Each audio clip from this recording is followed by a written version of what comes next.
Lord. आप में से हर एक जन को प्रेज द लॉर्ड। आइए हम सब प्रार्थना में अपना सर झुकाएंगे। धन्यवाद पिता परमेश्वर, आपके सुंदर दिन का और सुंदर समय का जो आपने हमें दिया पिता परमेश्वर, कि हम आज एक बार फिर से यहाँ पर इकट्ठा हुए हैं आपके वचन को सुनने के लिए पिता परमेश्वर, और आपके साथ संगति करने के लिए। होने दीजिए आज जो भी आप मेरे द्वारा बांटते हैं इस कलीसिया में पिता परमेश्वर, सब इस वचन को ध्यान से सुने और सिर्फ सुनकर निकाले नहीं अपने कानों से, बट उसको हृदय तक अपने पहुँचाए और उसको काम में लाने वाले हों पिता परमेश्वर। मेरे मुंह से निकला हुआ एक भी शब्द ऐसा ना हो जो किसी के दिल को ठेस पहुँचाए पिता परमेश्वर। इस पूरे दिन को, आने वाले हफ्ते को आपके हाथों में सौंपते हैं, मांगते हैं आपके प्यारे बेटे यीशु मसीह के नाम से। आज हम जिस संदेश को सुनेंगे वो हम सबके जीवन में बहुत ज़रूरी है। वो टॉपिक है परमेश्वर की आवाज़ को कैसे सुने। हम सब अपनी बाइबल खोलेंगे यूहन्ना 10 अध्याय उसकी 27 आयत। जो अपनी फिजिकल बाइबल नहीं लाए हैं वो फोन में ओपन कर सकते हैं।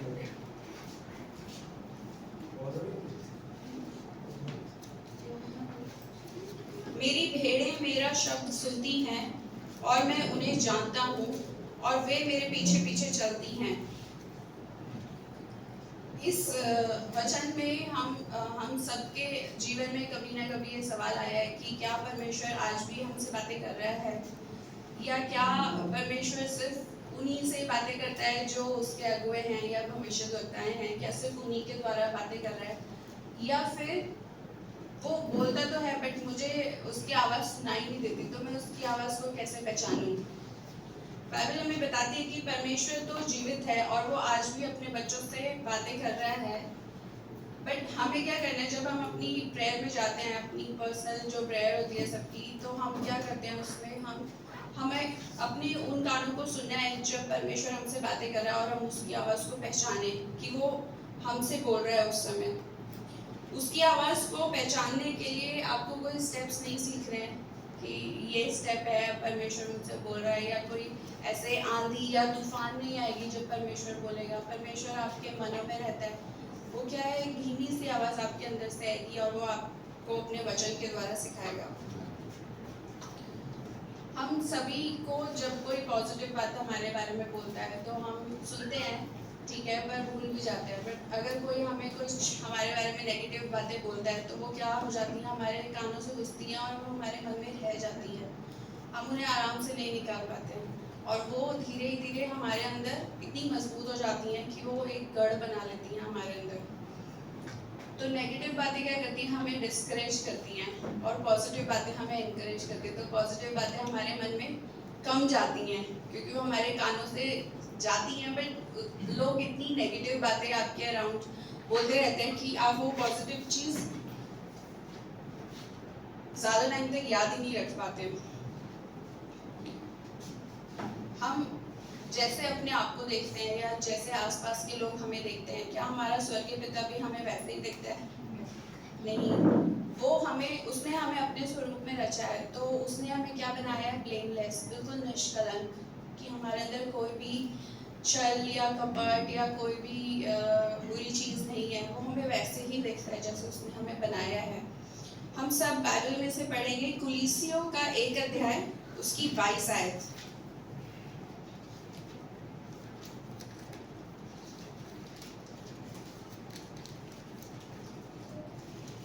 उसने अब उसकी शारीरिक देह में मृत्यु के द्वारा तुम्हारा भी मेल कर लिया, ताकि तुम्हें अपने सम्मुख पवित्र और निष्कलंक और निर्दोष बनाकर उपस्थित करे।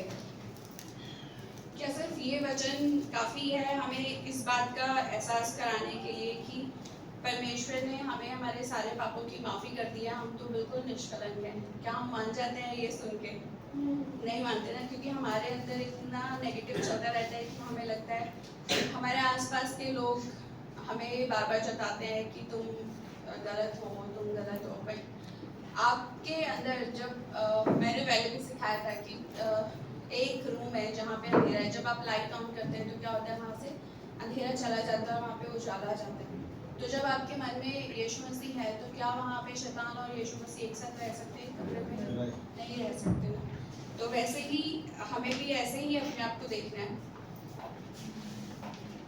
जब हमारे मन में जो नेगेटिविटी चलती रहती है तो क्या होता है, वो एक हम आत्मिक युद्ध लड़ रहे होते हैं अपने दिमाग में, क्योंकि हमारा जो दिमाग है वो तो जो भी दिमागी चीज़ें हैं वो सब क्या है, वो एक स्पिरिचुअल रैल्म में दिमागी आत्मिक युद्ध, वो फिजिकल नहीं है, वो हमें दिखता नहीं है, वो सिर्फ हमारे माइंड में है। क्या आपको पता है ये जो युद्ध है, जब युद्ध के लिए जाते हैं, कोई एक सेना जाती है तो क्या कैसे जाती है टीम, अनप्रिपेयर होके जाती है, पहले तैयारी करती है ना, उसके पहले उसकी कितनी प्रैक्टिस होती है कि ऐसे लड़ाई करनी है, वो वहाँ पे जाके तो नहीं सीखते, या वहाँ पे जाके तो अपने जो वो होते हैं उनके कैप्टन, उनसे नहीं पूछते ना कि अब हम क्या करें, सामने से दुश्मन आ रहा है, अब हमें कैसे लड़ना है, आप हमें बता दो। इस चीज़ की ट्रेनिंग उनको पहले मिल चुकी है। तो हमें आपको ये सब जो युद्ध है ये कहाँ पे चल रहा है, आप मुझे बताइए। हमारे दिमाग में। खोलेंगे हम सब दूसरे कुरिन्थियों 10 अध्याय, उसकी 3 से 4 आयत पढ़ेंगे।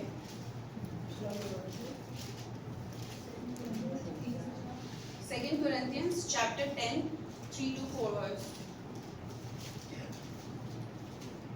क्योंकि यद्यपि हम शरीर में चलते फिरते हैं तो भी शरीर के अनुसार नहीं लड़ते, क्योंकि हमारी लड़ाई के हथियार शारीरिक नहीं पर गढ़ों को ढा देने के लिए परमेश्वर के द्वारा सामर्थी हैं। गढ़ शब्द से आप क्या समझते हैं? गढ़ कोई ऐसे पत्थर तो नहीं होगा छोटा सा जिसको ऐसे ठोकर मारी और वो हट जाएगा। गढ़ क्या होता है? कुछ बहुत मजबूत होगा जिसको हम ऐसे ही नहीं हटा सकते। क्या गढ़ हमारे मनों में ऐसे ही बन जाता है? एक बार किसी ने कुछ गलत बोला तो क्या वो गढ़ का रूप ले लेगा? नहीं, वो सालों की हमारी नकारात्मक सोच, हमारे नकारात्मक जो रवैया है या हमारी गलत चीज़ें हैं, वो सालों को जोड़ के थोड़ा वो एक मजबूत गढ़ बनकर तैयार हो चुका है।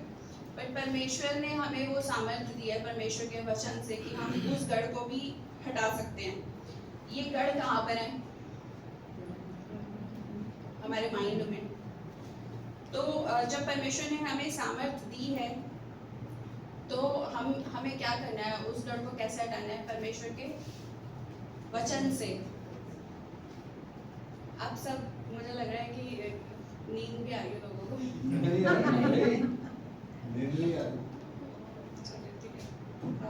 आप मुझे बताएंगे कि हमारे पास जब हम बोलते हैं आत्मिक युद्ध, तो उसको लड़ने के लिए हमारे पास क्या है?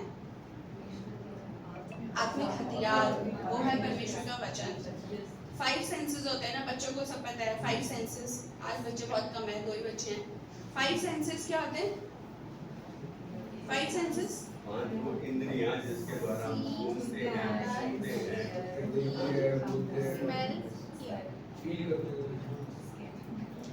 तो 5 सेंसेस क्या है? हमें दिखते हैं, ठीक है, हम टच कर सकते हैं, हम देख सकते हैं, हम सुन सकते हैं, ये सब सेंसेस हैं, ये हम देख सकते हैं।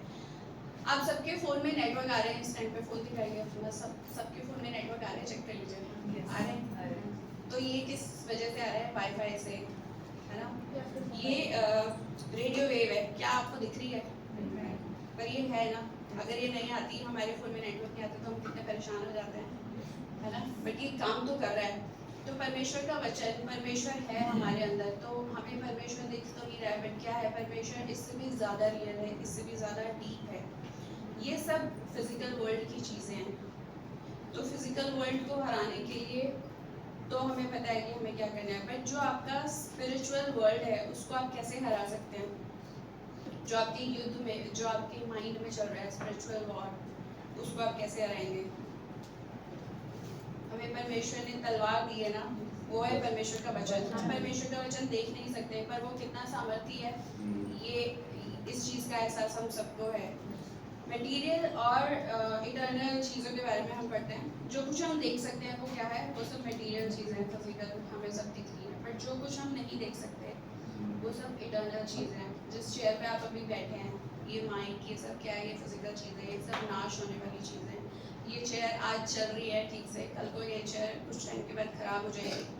बट क्या परमेश्वर का वचन कभी टलने का है? क्या वो कभी ख़राब हो सकता है? वो कभी नहीं हो सकता, वो हमेशा के लिए है हमारे लिए। अब परमेश्वर कहाँ पर है? हमारे हृदय में। तो परमेश्वर का वचन कभी नाश नहीं होगा। क्योंकि परमेश्वर का वचन हमारे अंदर है, तो ऐसा है क्या कि हम हमेशा ऐसे ही रहेंगे, बूढ़े होंगे, हम बूढ़े होंगे, ठीक है, क्योंकि हम क्या हैं, हम फिजिकल हैं, हम दिखते हैं लोगों को। आत्मिक मौत क्या होती है? परमेश्वर के आगे जब मनुष्य परमेश्वर से अपने आप को कट ऑफ कर लेता है, तो क्या होता है, स्पिरिचुअली डेड हो जाता है। यीशु मसीह इस दुनिया में आए, क्यों? क्योंकि वो बुरे लोगों को अच्छा बनाने के लिए नहीं आए थे, बट जो स्पिरिचुअली डेड लोग थे उन लोगों को जिंदा करने के लिए आए थे, उन लोगों को जीवित करने के लिए आए थे। हमें क्या मिल गई है? ब्रांड न्यू बॉडी, क्योंकि हम स्पिरिचुअली डेड नहीं है, हम स्पिरिचुअली अलाइव हैं, हम शारीरिक रूप से, और हम जो मसीही जीवन है हम उसमें अब जीवित हैं। आप सब अपनी बाइबल में खोलेंगे पहला थिस्सलुनीकियों 4 अध्याय उसकी 16 से 17 आयत।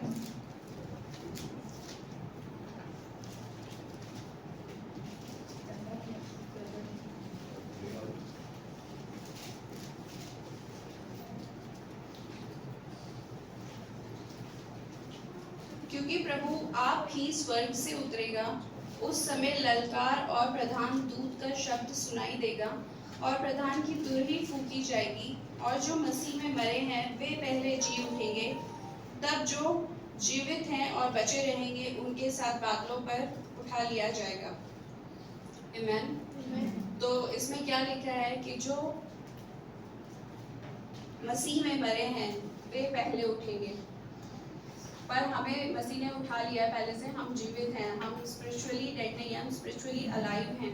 तो जो कुछ आप देखते हैं आप उस पर विश्वास ना करें, क्योंकि इससे उत्तम भी अभी आने वाला है। जब आप अपना एटीएम कार्ड लेके जाते हैं एटीएम मशीन से पैसे निकालने के लिए, तो जब हम पैसे निकालते हैं उसमें दिखाता है ना लास्ट में रिमेनिंग बैलेंस, वो कैसा लगता है? वो देख के अच्छा नहीं लगता है ना, बहुत बुरा लगता है कि अरे बैलेंस कम हो गया अब हमारे पास एटीएम में।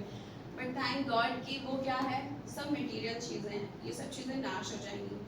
जब पेशेंट जाता है डॉक्टर के पास, उसके पास कोई ऐसी रिपोर्ट होती है, मान लीजिए कि डॉक्टर ने उसका एक्सरे या सीटी स्कैन लगाया, उसमें कुछ ट्यूमर दिख रहा है, कुछ भी ग्रोथ दिख रही है, तो वो क्या है, वो सब हमेशा के लिए नहीं रहने वाली है, वो नाश होने के लिए हैं, वो स्पिरिचुअली चीज़ें नहीं है, वो सब फिजिकल चीज़ें। वो डॉक्टर के पास जाते हैं ताकि डॉक्टर उसको निकाल के फ्री हटा दे उसकी बॉडी से। तो ये सब एक नेगेटिव रिपोर्ट जो आपको किसी ने दी है, तो वो हमेशा के लिए आपके साथ नहीं रहने वाली है। आप इस चीज़ पर भरोसा करें, क्योंकि परमेश्वर का वचन जो कभी टलने का नहीं है, वो आपके अंदर हमेशा है। हम पढ़ेंगे दुर्बलता की आत्मा के बारे में, स्पिरिट ऑफ इन्फर्मिटी। लूका 10 अध्याय उसकी लूका 13 अध्याय उसकी 10 से 17। आशु पढ़ दोगी? हाँ जी।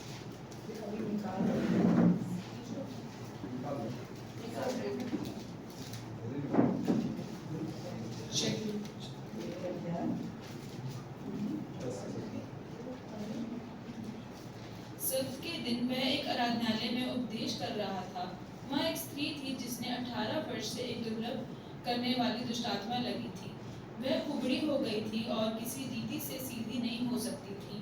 यीशु ने उसे देखकर बुलाया और कहा, हे नारी, तू अपनी दुर्बलता से छूट गई। तब उसने उस पर हाथ रखा और तुरंत सीधी हो गई, परमेश्वर की बड़ाई करने लगी। इसलिए कि यीशु ने सब्त के दिन उसे अच्छा किया। आराधनालय का सरदार ऋषि आकर लोगों से कहने लगा, 6 दिन हैं जिनमें काम करना चाहिए, अतः उन्हीं दिनों में आकर चंगे हो, परंतु सब्त के दिन में नहीं। यह सुनकर प्रभु ने उत्तर दिया, हे कपटियों, क्या सब्त के दिन तुम में से हर एक अपने बैल या गधे को थान में से खोलकर पानी पिलाने नहीं ले जाता? तो क्या उचित ना था कि यह स्त्री जो अब्राहम की बेटी है, जिसे शैतान ने 18 वर्ष से बांध रखा था, सब्त के दिन इस बंधन से छुड़ाई जाती? जब उसने ये बात कही तो उसके सब विरोधी लज्जित हो गए, और सारी भीड़ उन महिमाओं के कामों में से जो वह करता था आनंदित हुई। इस वचन में हम देखेंगे कि परमेश्वर यीशु मसीह ने क्या किया, सब्त के दिन उस स्त्री को चंगा किया, उसकी उस बॉन्डेज से। वो झुकी हुई थी, हमें नहीं पता कि वो कितने सालों से, हमें नहीं पता कि वो जो लेडी थी वो मैरिड थी या अनमैरिड थी, या किसी की माँ थी या किसकी बहन थी। इस बारे में बाइबल हमें नहीं बताती। बाइबल इस स्त्री के बारे में बात कर रही है जो वो बहुत टाइम से झुकी हुई थी, 18 वर्ष से। इन्फर्मिटी का मतलब क्या है? दुर्बलता की आत्मा। इसमें 18 वर्ष जो दिए हैं, हमने पहले भी सीखा था कि जो बाइबल की जो न्यूमरोलॉजी है, बहुत सारे लोग न्यूमरोलॉजी में बिलीव करते हैं। 10 हमने नंबर 10 के बारे में पढ़ा था कि जहाँ भी 10 नंबर बाइबल में आया है, ये दर्शाता है परीक्षा को, है ना, टेस्टिंग।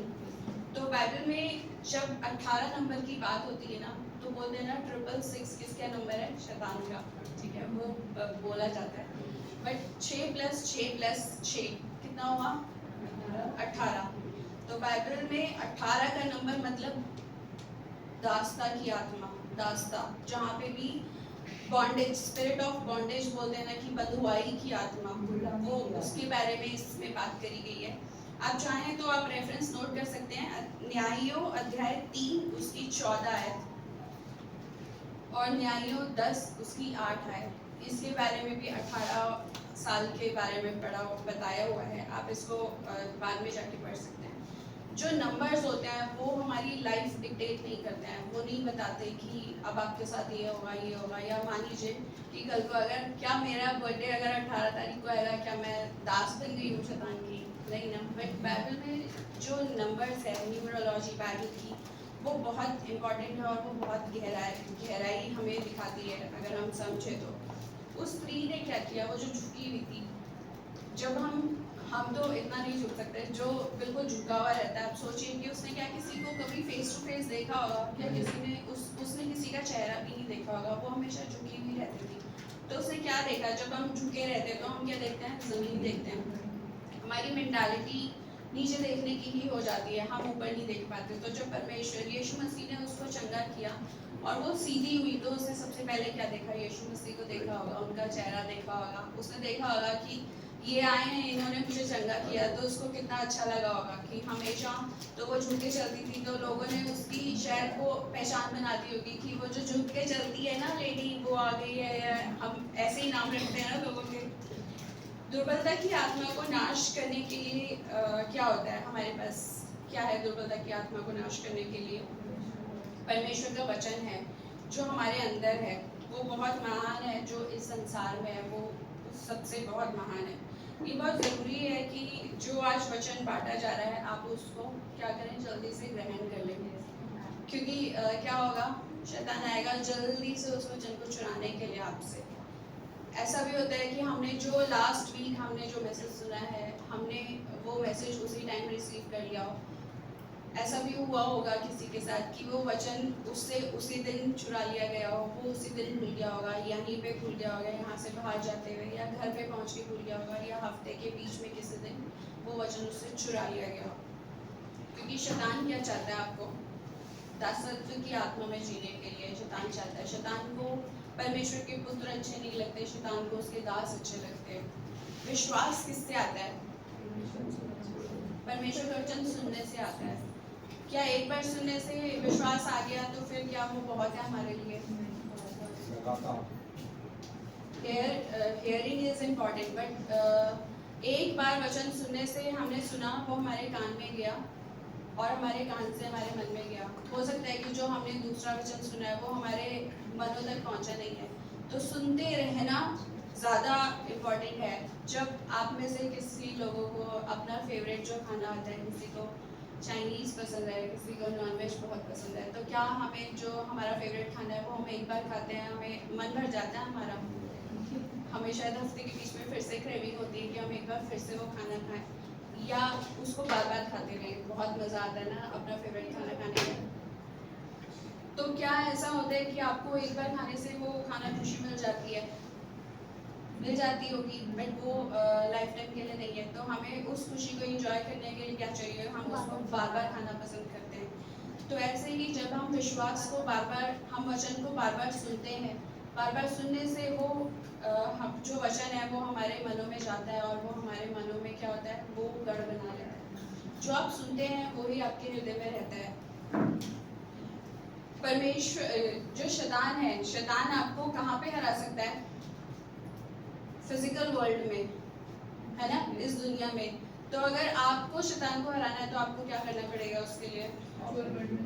उसको स्पिरिचुअल रेल में लेके जाना पड़ेगा, उसको स्पिरिचुअल वॉर में लेके जाना पड़ेगा, क्योंकि आप उसको वहीं पे हरा सकते हैं। शैतान को इस दुनिया में तो हराना मुश्किल है, तो शैतान को आपको स्पिरिचुअल रेल में लेके जाना पड़ेगा। शैतान तो आएगा आपको बोलने के लिए कि देख तुझे तो ये बीमारी है ना, तुझे तो थायराइड है, तुझे तो ट्यूमर है, तेरे तो पैर में दर्द है, ये है वो है। पर क्या है, आपको ये सब क्या चीज़ें हैं, ये सब फिजिकल चीज़ें हैं, ये सब नाश हो जाने वाली चीज़ें हैं, तो ये हमेशा के लिए नहीं है हमारे पास। शैतान देखना चाहता है कि आप हमेशा अपनी बॉन्डेज में जीते रहें, हमेशा अपने दुखों में जकड़े हुए रहें, वो कभी आपको आज़ाद देके खुश नहीं रहता है। तो आत्मिक युद्ध कैसे जीतना है, ये आपको परमेश्वर का वचन सिखाता है। जब भी आपसे कहा जाता है कि पास्टर हमेशा बोलते हैं ना कि किसी के लिए प्रेयर करनी है, अपने हाथों को उसकी तरफ बढ़ाइए, तो पास्टर क्यों बोलते हैं ऐसी चीज़, आपने कभी नोटिस करी है? क्योंकि आपके हाथ में क्या है, सामर्थ। जब आप अपने हाथों को खींच कर किसी के लिए उसके लिए प्रेयर करते हैं तो वो सामर्थ क्या होती है, रिलीज होती है। मूवीज में देखा है ना कि ऐसे सुपरमैन के हाथ में से पावर निकलती है, वैसे ही वो सब परमेश्वर, आप सब परमेश्वर के क्या है, सुपरमैन और सुपरवुमेन्स। हमारा विश्वास कैसे बढ़ता है? जब छोटा बच्चा होता है, पहली बार क्लास में जाता है, तो क्या वो पहली बार क्लास में जाके वर्ड्स या अल्फ़ाबेट्स, बड़े बड़े सेंटेंसेस रीड करने लग जाता है या लिखना शुरू कर देता है? नहीं। उसको क्लास नर्सरी में क्या सिखाए जाते हैं, slanting line, standing line, sleeping line, फिर उसको कर्व बनाना सिखाया जाता है। धीरे धीरे ऐसे हो करके अपने शब्दों को बनाना सीखते हैं। वैसे ही हम हैं, जब हम पहली बार वचन को सुनते हैं तो वो वचन भले ही हमारे कानों में गया है, हमारे मन में गया है, बट उस पर मनन करते रहने से वो हमारे अंदर तक रहता है, और फिर वो हम उसको काम में कैसे लाना है ये हम तब सीखते हैं। बाइबल में लिखा है ना कि आपका जो विश्वास है वो राई के दाने के बराबर हो, तो आप बड़े बड़े पहाड़ों को भी अगर बोलेंगे कि तू यहाँ से हट जा तो वो भी हो जाएगा। राई का दाना कितना छोटा सा होता है, आप सबने देखा राई का दाना। अगर आप उसको हाथ में लेंगे तो अगर आप उसको देखेंगे ना हाथ में लेके, तो सांस जब छोड़ेंगे ना तो वो राई का दाना भी गिर जाएगा, वो आपको पता भी नहीं चलेगा। तो इतना छोटा, हमें तो बस इतना छोटा सा विश्वास करने के लिए परमेश्वर ने बोला है। तो अगर हम इतना छोटा सा, हमारे पास भी विश्वास है हमारे मन में, तो हम अपनी परिस्थितियों को बदल सकते हैं। हमें अपनी परिस्थितियों से बात करना आना चाहिए कि हमें अपनी परिस्थितियों को कैसे बदलना है। हमें अपने मुंह से निकले वचन और शब्द जो है उन पे इतना ध्यान देना है, क्योंकि जो आपके मुंह से निकलता है वो आपके आसपास की चीज़ें और आपकी परिस्थितियों को बदल देने की सामर्थ्य रखता है। जैसे एक बच्चे जब छोटे होते हैं तो वो ऐसी किसी अनजान आवाज़ से तो चुप नहीं हो जाते जब तक उनके मम्मा पापा उनको आवाज़ ना दें। वो अपने मम्मा पापा की आवाज़ पहचानते हैं। क्यों पहचानते हैं? आसपास रहते हैं, क्योंकि वो उस आवाज़ को बार बार सुनते हैं, इसलिए वो पहचानते हैं। तो क्या है, हम परमेश्वर की भेड़ें, और हम अपने पिता का क्या पहचानती हैं, हम उनका शब्द पहचानते हैं। ठीक है, बहुत छोटा सा वचन था, बट मैं समझती हूँ कि आप सबने इस वचन से कुछ सीखा होगा। आइए हम सब अपने सरों को झुकाएंगे।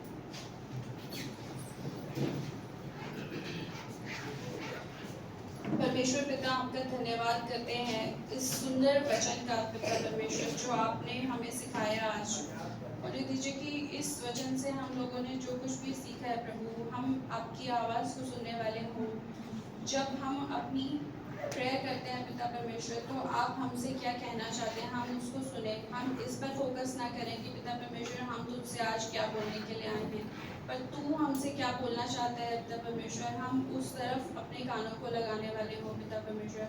हमें ऐसा हृदय देना कि जो कुछ हम अपने कानों से सुनते हैं उसको हम अपने हृदय में पहुँचाएँ, और हम अपने कानों को नेगेटिव बातें, नकारात्मक बातें सुनने के लिए बंद रखें, और हमेशा हम अपने कानों को साफ करते रहें, क्योंकि हम उस आपकी पॉजिटिव आवाज़ को अपने हृदय तक पहुँचने देना चाहते हैं पिता परमेश्वर। हमें उस ढाल में ढालिए पिता परमेश्वर कि हम जैसा तू चाहता है हम वैसा बने, हम वैसा बोले पिता परमेश्वर, हम वैसा करें जैसा तू हमसे चाहता है।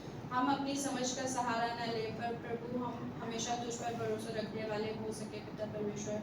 दुआ मांगते हैं इस आने वाले पूरे हफ्ते में जो हमें संभाल के रखना पिता परमेश्वर का, कि ताकि जब हम अगले हफ्ते फिर से मिले तो हम सबके पास कुछ नया हो यहाँ पे बांटने के लिए पिता परमेश्वर, और हर एक जन को आशीषित कर दीजिए पिता परमेश्वर। मांगते हैं इस छोटी सी दुआ को सुनिए और कबूल करिए, आपके नाम से मांग रहे हैं।